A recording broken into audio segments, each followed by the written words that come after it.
Climate change is altering the very nature of wine and spirit production around the world. From the destructive fires that rip through California's wine country each year to the floods that threaten grape and grain harvests from Bordeaux to Napa Valley. Brian Friedman is a wine, spirits, food, and travel writer. His new book, Crushed, captures how growers and producers around the world are adapting to sudden and dramatic climate shifts. Brian Friedman joins us now. Thanks for being here. Thank you for having me. And the wine and spirits industry, I was struck to learn, that's a $120 billion industry. So it's a huge part of the economy, a huge part of the culture. And in this book, you capture how climate change is affecting the industry, but you do it by looking through the eyes of the people who grow the grapes and who produce the wine. What did you find? You know, these are human stories at the end of the day. I think a lot of times it's easy, especially when it comes to wine, to assume that everybody who's making this product is living in a grand chateau and taking 3-hour, lunches that are soaked with wine and duck. The truth is that's not the case. And like you said, it's a huge industry. It's growing. There are countless jobs at stake here. So I wanted to look at 8 regions around the world and tell the stories of the producers, of the growers who are really experiencing the impacts of climate change firsthand. So tell us about Kutch Wines. You profiled them in the book. It's a boutique producer in the Sonoma Coast. And you talk about how they deal with the persistent threat now of wildfires. So it used to be that there was a fire season. Now it's kind of like that risk is, I don't want to say omnipresent, but it's out there sort of at all times in the background, if not in the foreground. So, producers around the world, and California is a great example, they're changing when they're harvesting, right? I mean, when it comes to bad fire seasons, so much of your success is, of course, predicated on not having your vines burned to the ground, but also, did you get your fruit in before smoke taint could affect it, right? So it has to do with different vineyard management techniques. Maybe there's different rootstock. To a certain extent, there are mitigation techniques, right? I mean, you look at what Kutch is doing. And with their new vineyard that they recently purchased, they're introducing all these healthy microorganisms into the soil, right? They have nitrogen-fixing cover crops between their rows. So all of these things are working to make sure that the soil is healthier, that the roots can go down further, which also helps them to stave off some of the more dangerous effects of climate change.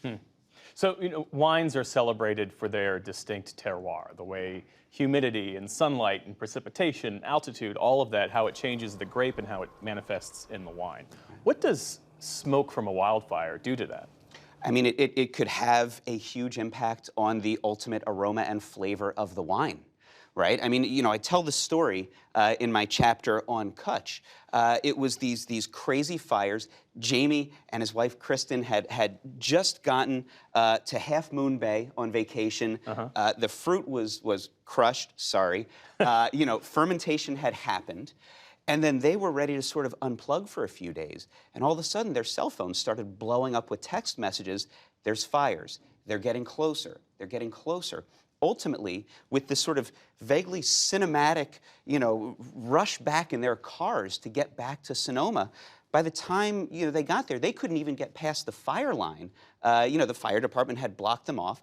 One of the workers had seen that you couldn't see hardly from one side of the winery to the other. Wow. But fortunately, by the time Jamie was able to get in there, his wines were more or less protected because they had already undergone the process of fermentation. Had his grapes been harvested a week later, 2 weeks later, it would have been a complete wash of a vintage. Yeah. And it turns out that the wines are stunning, but so much of it is about timing. You also have producers in California who are using things like, it almost looks like netting that goes over the vines to help protect it from the pounding of the sun. So there are people in the industry, throughout the industry, who are working hard and passionately every day. And I have found that the people who grow the grapes and grains, who make the wine and distill the spirits, I believe firmly are going to be the ones who lead us into a future where our agriculture, not just for our wonderful fermented and distilled beverages, but all agriculture, they're really helping us figure out how to live with this, how to pivot, and how not to get destroyed by it. Yeah, well, let's talk more about the people who distill the spirits, because it was just a few years ago in Kentucky, massive flooding in the eastern part of Kentucky. What has climate change meant for the American whiskey industry? Well, I mean, we all see, at least where I'm from in Philadelphia, there was a time earlier this year where there was, a 2-bottle maximum for many of the whiskeys that you wanted to buy, right? So supply chain is affecting everything. But if we even look at the big brands who are sourcing commodity grains, climate change is wreaking havoc with that, right? I mean, if there's floods at a commodity grain farm in Saskatchewan, the big brands can maybe absorb that pricing a little bit, but when you're making millions and millions of bottles, what does that do to the bottom line? These are still businesses, right? There's another bottling. The warehouse where it was being aged, this whiskey, was effectively knocked over by this rogue tornado. Wow. And actually what they did, because this barrel had been exposed to the elements while they were rebuilding, it turned out it was a very interesting and unusual aging process, and they then ended up selling that. But I think that we are also going to be seeing in the spirits world more pressure, not just with whiskey, right? But I was talking to one distiller, works for Sazerac, who's in charge of 3 of their gins. And because there was an ill-timed flood that hit some of the countries in Asia where he sources so many of his botanicals from, he had to scour the earth in order to find the botanicals. Yeah. So, the smaller producers, the craft producers, and the larger brands are all being affected, but they're all finding ways to sort of navigate their way forward. You also brought with you some wines from Israel. Yes. How are they keeping pace with climate change? So Israel is a fascinating place. They've been making wine in Israel for 5,000 plus years. They are now really getting the respect that the industry so richly deserves. And what I found about Israel, I visited there in the summer of 2021 to report for the book. This producer is very interesting. This is Tabor. Their agronomist, a woman named Michal Ackerman. She had this sort of revelatory moment, right, where this was years ago, and her vineyards looked kind of like they used to on the postcards, with the perfect rows, not much between them. And then somebody from the environmental organization said to her, "Do you love nature?"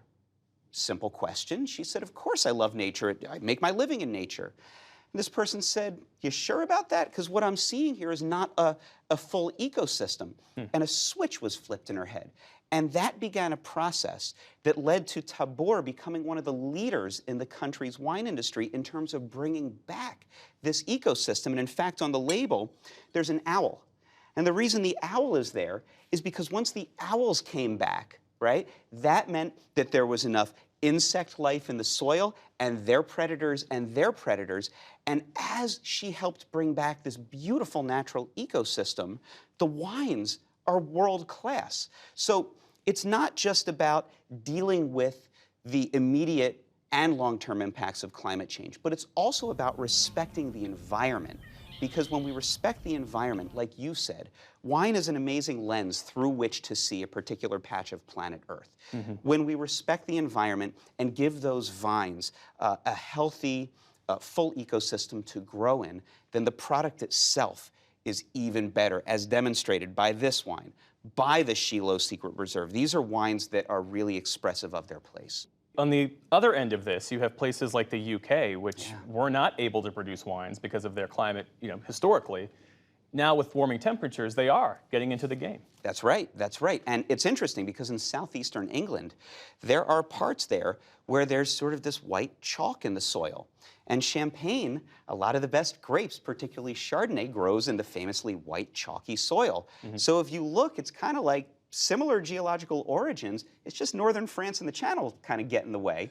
It was always too chilly, too cloudy, too rainy in southeastern England to reliably produce great wine. Now, all of a sudden, an extra degree or 2 Celsius each year changes everything. So the wines are amazing. Ironically, after I just finished up the book, this summer in parts of southern England, it hit like 40 degrees Celsius, which is, what, 100 degrees, something like that? Way too hot for grapevines. But in general, that's a part of the world that is benefiting from this. They are, however, seeing, and all the producers I spoke with in England told me this, the warmer weather is great. However, the rain, when it's coming in, is worse. It used to be sort of, they all said, this easy drizzle most of the time, with exceptions, of course. Now they're getting these torrential downpours, which cause all kinds of other problems, right? Maybe you're washing off some of the topsoil. So they're dealing with other things, but in general, climate change for the wine industry of Southeast England has kind of been a good thing. Yeah. Brian Friedman, the new book is Crushed. Thanks so much for being here with us. I appreciate it. Thanks for having me.